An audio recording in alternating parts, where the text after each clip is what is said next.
Olá, queridos, a paz do Senhor seja com a sua vida, em nome de Jesus. A paz do Senhor, que o Senhor possa conceder sobre a sua vida maravilhas e bênçãos nesse dia maravilhoso. Não só nesse dia, mas nesse final de semana, é o nosso desejo em nome de Jesus. Que bom que estamos aí juntos mais uma vez para participarmos da palavra do Senhor. E eu quero que você venha comigo hoje, porque hoje vamos falar a respeito da ceia do Senhor. Existe o texto da palavra do Senhor que diz: aquele que come ou bebe indignamente, este come para a sua própria condenação. Vamos falar sobre isso hoje? Como é então ser indigno, ou como é se comportar de forma indignamente perante a ceia do Senhor. Vamos falar um pouquinho sobre isso, mas você que é mulher, às vezes falamos dos direitos da mulher. Isso foi restaurado a partir de quando? De onde? Vamos falar a respeito disso hoje também, porque a mulher conquistou seu papel, conquistou sua posição, mas a quem deve-se tão grande conquista? A quem deve, não é? Vamos falar sobre isso hoje então. Quero chamar você que está chegando conosco, chama outras pessoas, chama para estar junto conosco e nós vamos orar para começar. Beleza pura? Senhor nosso Deus, nós queremos te agradecer, porque esta é a manhã que o Senhor nos deu, que o Senhor nos concedeu. Obrigado, Senhor, pela disposição de estarmos aqui juntos, ainda que por um aplicativo, mas estamos juntos para que compartilharmos a boa e perfeita palavra do Senhor. Que o Senhor nos ensine, que o Senhor nos molde, que o Senhor nos conduza a aprendermos mais da sua palavra, em o nome de Jesus. Oramos pedindo a bênção, a proteção, a vitória, que haja um maravilhoso dia, um final de semana abençoado sobre a vida desse meu amigo, irmão e irmã. Em o nome de Jesus, já profetizo desde já que a vitória é sobre a vida de cada um desses meus amigos, em nome de Jesus. Tudo que colocarmos as mãos prosperará, será abençoado. Deus abençoará a nossa saída e a nossa volta, a nossa chegada. O Senhor abençoará a nossa manhã e a nossa tarde. O Senhor nos dará vitórias para nós e toda a nossa família. Eu declaro em nome de Jesus Cristo sobre a minha e sobre a sua vida. Seja muito bem recebido aqui nesse nosso canal de transmissão, um canal gratuito, um canal que eu não tenho como reclamar, só tenho que agradecer a Deus, porque é uma forma de eu aqui compartilhar uma palavra, e você aí, onde você está na tua casa, talvez já indo para o trabalho, mas recebendo uma palavra sobre a sua vida. Muito bem, queridos, se você está conosco aqui hoje, é o apagar das luzes do mês de abril de 2021. Já parou para pensar que nunca mais esse dia vai voltar? Então é muito, imprudente da nossa parte desperdiçar um minuto sequer desse dia. Faça a melhor venda, faça o melhor negócio, faça um melhor elogio, faça, uma melhor aquisição para a sua vida, tenha os melhores momentos de exaltação, glorificação do nome do Senhor, porque esse dia jamais volta. Estamos encerrando o mês de abril de 2021, nunca mais volta. Se a gente parasse para pensar, talvez a gente desperdiçaria menos tempo na nossa vida, não é verdade? Paulo vai dizer assim, lá em 1 Coríntios capítulo 11, versículo 1, ele diz assim: bom dia a todos vocês que estão chegando, meu amigo Vitor Sabião e Eliabe, Márcia, Fabrício, Bia, Douglas lá de Carlópolis, irmã Tereza, Alessandra, não é? Dercy, minha mãe, meu pai, minha avó, a todos que estão lá de Ibaiti nos assistindo, não é? Todos sejam bem-vindos, tá bom? Que você seja muito bem recepcionado aqui nesse canal para que possamos compartilhar a palavra de Deus. Edna Torres, lá do Presidente Prudente, e a todos que têm todos os dias tomado um café junto. Tá bem que eu tomo aqui um golada de água e você toma um café aí, mas nós estamos juntos toda manhã. Bora lá? A palavra do Senhor diz assim: sede meus imitadores, como também eu sou de Cristo. Esta palavra vai exemplificar, sabe, o exemplo que Paulo está dizendo. Muito fala, você tem que olhar para Cristo, você tem que olhar para Cristo, mas Paulo atrai a responsabilidade para si. Ele vai dizer: seja como eu sou. Agora a pergunta é: quem de nós podemos fazer isso? Ser como realmente Paulo vai dizer assim: ser meus imitadores como eu sou de Cristo. Você olhar para todo mundo e dizer: galera, olha para mim, o que eu estou fazendo pode fazer que nós vamos agradar ao coração de Deus. Você tem que realmente ter testemunho para fazer isso. E é isso que Paulo está sugerindo, que eu seja um seguidor de Jesus, um imitador de Jesus. Amém? Que você possa ter o melhor modelo, que é Jesus. Esse jamais vai te fazer errar. Muito bem, queridos. Olha a Juscelene aí. Juscelene ontem fez mais um aninho de vida, hein? E não convidou nenhum de nós para comer um bolo na sua casa, Juscelene. Que isso, hein? Deus abençoe Juscelene Martins por mais um ano de vida. Queridos, aqui Paulo vai começar a explicar a questão da mulher, o véu e a disputa que estava na igreja de Corinto.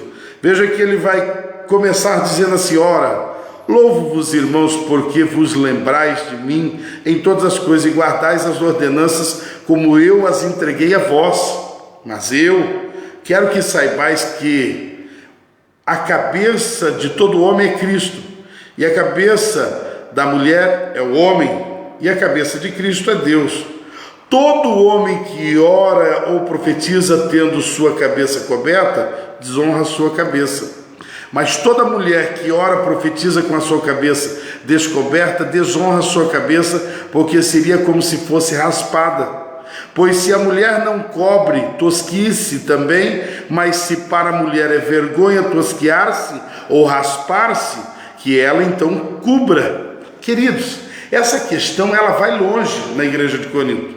Ela vai longe porque, vamos analisar o contexto então, para você não falar assim: puxa vida, mas por que mudou as coisas? Hoje na igreja as mulheres não usam mais véu, e por que tinha que usar?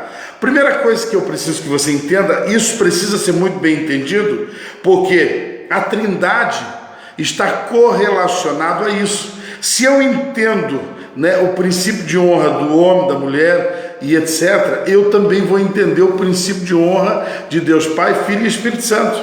Porque aqui o que Paulo vai exemplificar com a tipologia da mulher que cobre a cabeça com véu, nós entendemos também que não é a questão de ser maior ou menor.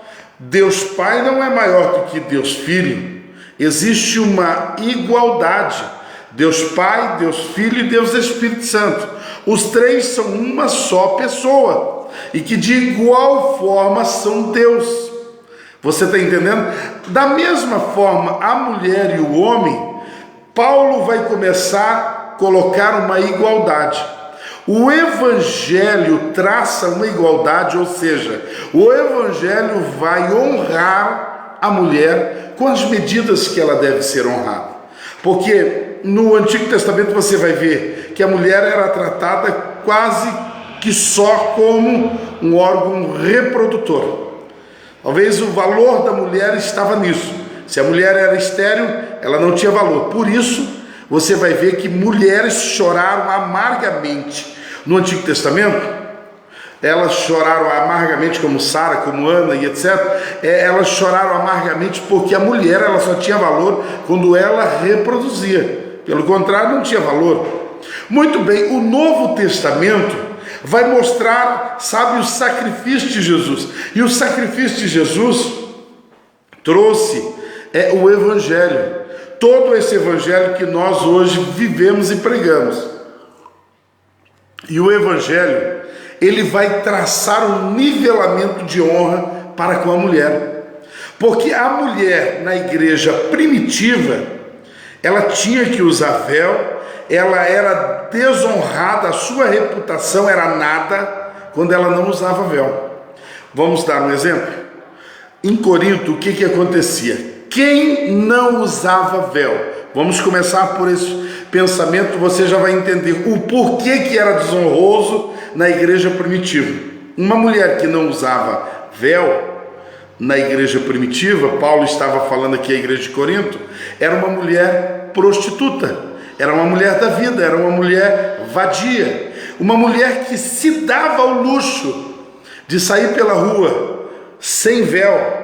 Ela estava dizendo, a minha reputação é nada. Ela estava dizendo, eu sou, uma prostituta, como uma prostituta. Ainda que ela não fosse, ela representava, porque era desonroso, uma mulher se portar publicamente sem o véu, porque havia um respeito, para com a figura do homem.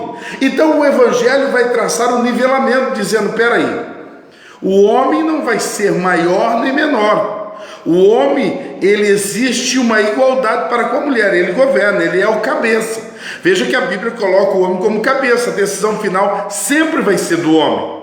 Mas, assim como sempre eu ilustro nas palavras que eu vou dar para casamento, Deus chamou a mulher, Gênesis 2,18, não é bom que o homem fique só, far-lhe-ei uma adjuntora para que esteja como diante do homem.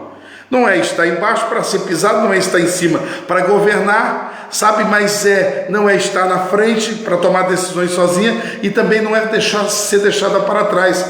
Mas a mulher, ela foi chamada para estar ao lado, companheira, auxiliadora. Por isso que eu digo para você, que a figura do entendimento do homem e da mulher, essa igualdade traçada na igreja pelo Evangelho, nos torna, mais receptíveis à figura da Trindade, Deus Pai, Filho e Espírito Santo. Quando eu entendo isso, eu também entendo a forma de Deus agir sobre a igreja, e a forma de nós, como noiva do Senhor, nos submetermos a Ele, nos submetermos ao Senhor. Então isso é belíssimo, belíssimo. Agora a igreja sofria com isso, porque uma mulher estar na igreja sem o véu é mais ou menos como uma mulher ir à igreja de biquíni. Você entendeu? É como uma mulher passeando pela rua principal da cidade de biquíni. Todo mundo vestido no banco, e chega a mulher de biquíni. Estou dizendo nas ruas comuns, porque não estou nem dizendo nas regiões praianas, porque aí eu já não sei nem mais o que é o normal. Não sei o que é o normal. Mas assim, numa região que nem a nossa, você sair pela rua agora, vou comprar um pãozinho, vou comprar um pãozinho francês, e na minha frente tem uma mulher de fio dental. Isso é a figura da mulher sem véu naquela época. Algo absurdo, algo que as pessoas simplesmente não conseguiam entender aquilo. Então Paulo vai traçar um limite do tipo assim, não há essa necessidade de ritualismo. Deus não está esperando isso no culto, que a mulher esteja com cabeça, tampada, coberta pelo véu. Não há. Deus não está vendo o ritualismo, Deus está vendo o coração. E essa explicação de Paulo é para que melhor entendamos também a figura de Deus Pai, Filho e Espírito Santo. Deus Pai soberano, mas o Deus Filho também é Deus. E o Deus Pai, deu toda a autoridade e todo o poder a Ele, toda a autoridade, todo o poder a Ele, e o Deus Espírito Santo, que a Bíblia vai dizer que Jesus disse aos seus discípulos, eu preciso ir, eu vou ao Pai, é necessário que eu vá, para que eu envie o Consolador amado, o Espírito Santo, que na palavra no livro de Atos vai ser, enxergado como o Espírito Santo de poder, o Espírito Santo dínamos, ou seja, power, poder. Dínamos é aquele que explode, destrói todas as artimanhas de Satanás. Então o Espírito Santo é Deus, Filho é Deus e Deus Pai é Deus também. Os três correlacionados com o mesmo poder. Então, quando o Espírito Santo diz que Ele está dentro de você, operando e lhe auxiliando, é o próprio Deus lhe auxiliando em todas as coisas. Muito bem, para encerrar essa carta de Paulo aos Coríntios, sabe, a igreja de Corinto,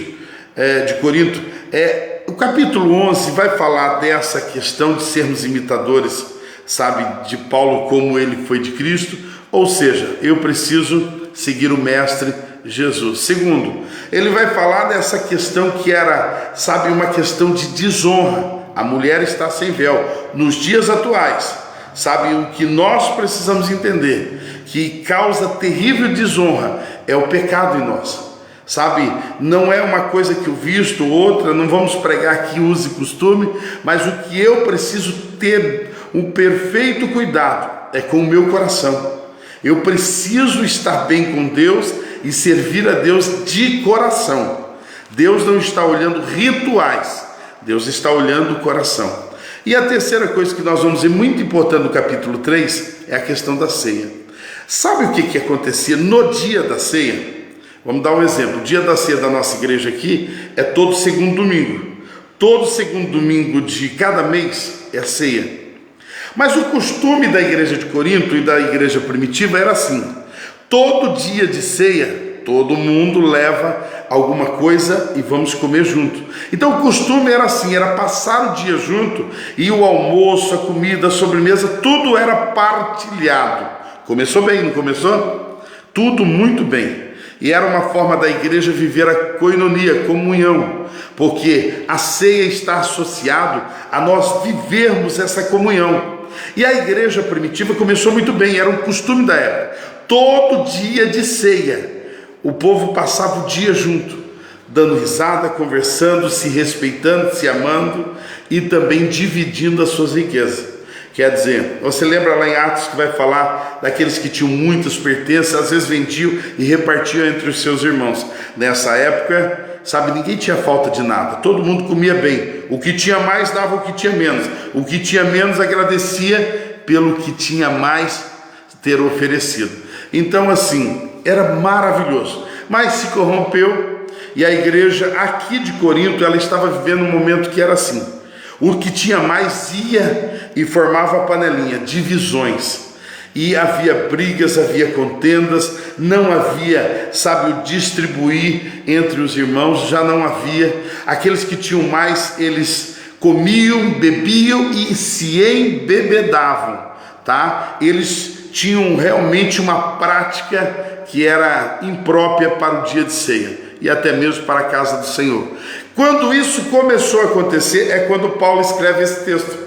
Paulo vai escrever o capítulo 11 de Corinto, que nós ministramos na maior parte das ceias que nós ministramos aí. Nós falamos: porque eu recebi do Senhor o que também vos entreguei, que o Senhor Jesus, na noite em que foi traído. Sabe por que Paulo estava explicando o valor, sabe, da ceia? Porque a igreja tinha perdido, sabe, a noção. A igreja tinha perdido a noção. Os ricos iam para se exorbecer com o seu dinheiro, iam para ali, sabe, demonstrar toda a sua ganância. Os pobres iam para passar mais necessidade ainda, e havia brigas daí, havia discussões, havia contendas, havia, sabe, muitas coisas em que Paulo vai dizer assim no versículo 17: ora, nisto eu declaro a vós, não vos louvo, porque não vos congregais para melhor, mas para pior. Sabe o que Paulo estava dizendo?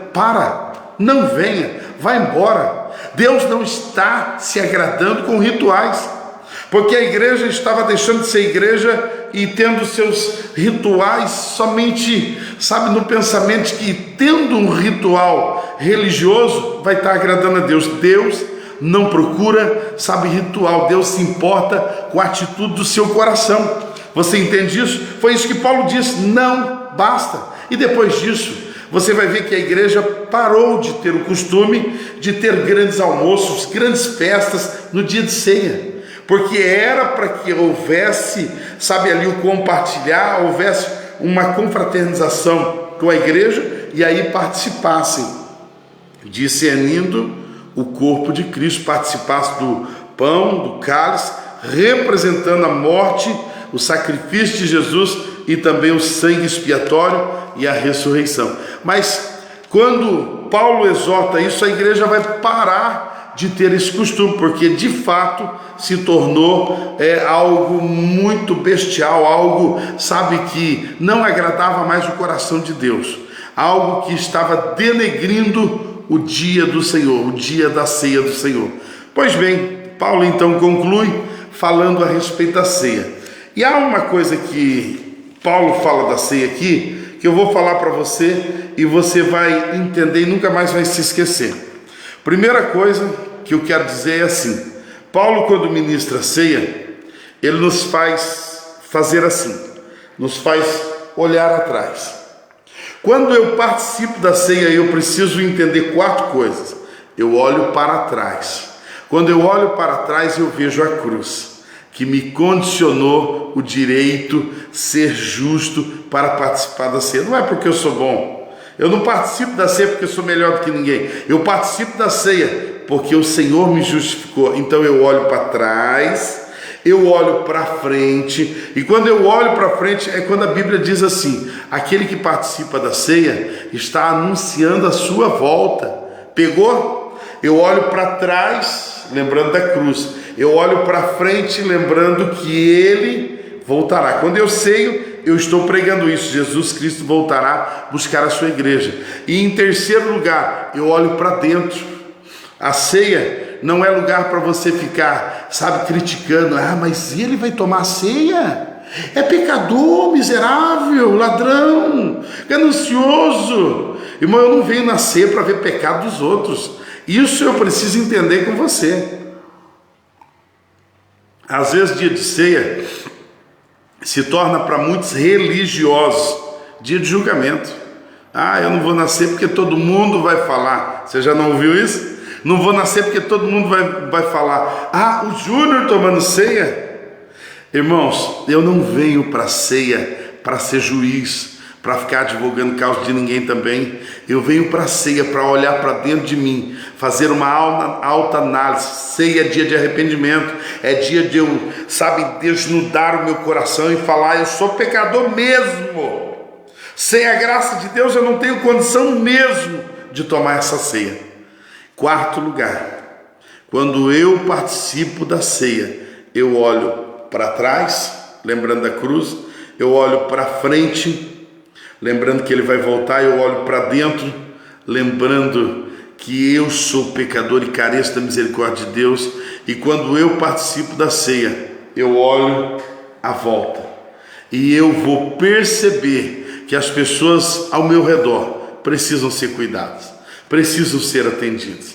Por isso que Paulo vai dizer aqui a respeito de que esperar uns pelos outros, versículo 33. Portanto, meus irmãos, quando vos ajuntais para comer, esperai-vos uns aos outros. Na realidade, em toda aquela festa que existia na igreja de Corinto, o que acontecia? O camarada ia lá e pegava o pão e o cálice, às vezes já estava até embriagado, e ele não esperava ninguém, ele só se importava de pegar o pão e o cálice saía, como se Deus estivesse só olhando, sabe, a condição física da pessoa, no sentido de participou do ritual, participou fisicamente, já agradou a Deus. Não, Deus espera o seu coração quebrantado. Dia de ceia é dia que eu tenho que fazer de tudo para realmente fazer uma autoanálise da minha vida e falar assim: Senhor, realmente eu não estou conseguindo ser aquele que o Senhor espera de mim. Senhor, me perdoa, me lava com o teu sangue, me purifica.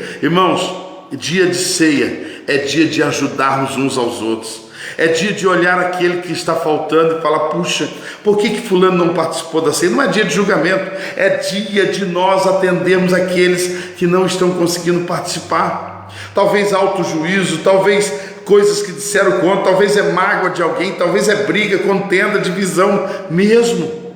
Mas nesse momento é hora de nos levantarmos para ajudarmos uns aos outros em amor. Amém? Eu quero encerrar essa palavra com você, deixando aqui realmente esse propósito de que participemos da ceia, sabe, cooperando, ajudando uns aos outros, amando uns aos outros. Eu olho para trás, lembrando que Cristo morreu na cruz. Eu olho para frente, sabendo que Ele vai voltar. Isso me causa esperança. Eu olho para dentro, sabendo que eu sou indigno, mas eu olho do lado também sabendo que meus irmãos passam pelas mesmas lutas que eu passo, e nós nos fortalecemos quando nos auxiliamos uns aos outros em amor. Amém? Estamos encerrando mais uma palavra Manhã com Deus aqui com você, neste nosso canal, nessa nossa transmissão, e eu louvo a Deus por você que recebeu essa palavra hoje. 1 Coríntios capítulo 11. Semana que vem nós vamos cair em cima dessa carta aí de 1 Coríntios. Nós vamos terminar semana que vem 1 Coríntios, e na outra semana já vamos para 2 Coríntios. Quero logo que chegue em Gálatas, Efésios, que cartas maravilhosas para a gente estudar no Espírito Santo do Senhor. Mas vamos então, estarmos juntos semana que vem para terminar 1 Coríntios. Vamos orar para que você tenha um bom dia. Pai, eu louvo a Deus pela vida desse meu irmão, irmã, que a bênção, o amor do Senhor seja sobre a vida de todos eles. Que o Senhor abençoe, prospere, que o Senhor repreenda toda enfermidade, todo mal, toda seta do maligno. Guarda a tua igreja, Senhor.